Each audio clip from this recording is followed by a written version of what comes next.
pour recevoir la joie de Dieu. Parce que la joie de Dieu est dans Jésus-Christ. La paix de Dieu est dans Jésus-Christ. La réconciliation de Dieu est dans Jésus-Christ. La délivrance est dans Jésus-Christ. La guérison est dans Jésus-Christ. Toutes les bénédictions sont dans Jésus-Christ.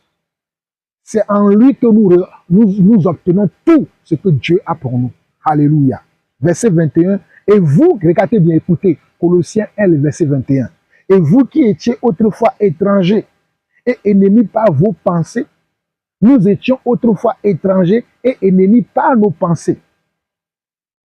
Et il continue, et par vos mauvaises œuvres, il vous a maintenant réconciliés par sa mort dans le corps de sa chair. Par sa mort, Jésus nous a réconciliés à Dieu. Il n'y a plus comment, quand Dieu nous voit, il ne voit plus nos péchés. Quand Dieu nous voit, il ne voit plus nos iniquités. Quand Dieu nous voit, il ne voit plus comment nos fautes. Quand Dieu nous voit, il nous voit comme des justes.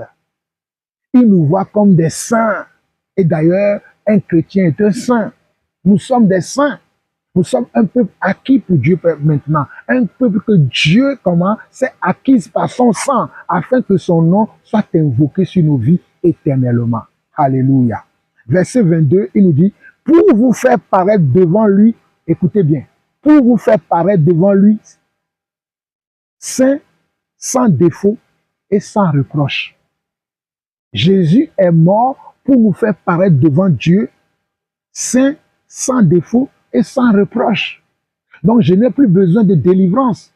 Je n'ai plus besoin de la prière de délivrance. Je n'ai plus besoin de gêner pour avoir les dons et les grâces que Dieu a préparées pour moi. Parce que c'est automatique.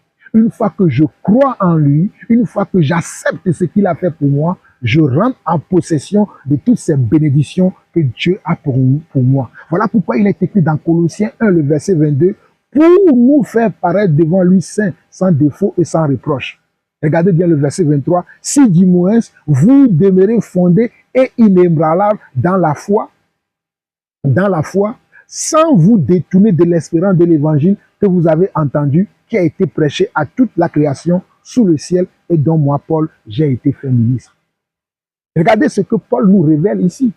Paul a été fait ministre de la vérité de l'évangile de paix que nous avons reçu de Jésus-Christ. Et cet évangile de paix que Paul nous a annoncé, regardez ce que Paul dit ici, dans Colossiens 1, le verset 20 au verset 23. Il a voulu par lui, c'est-à-dire par Jésus-Christ, réconcilier avec lui-même tant ce qui est sur la terre que ce qui est dans les cieux, en faisant la paix par lui, par le sang de sa croix.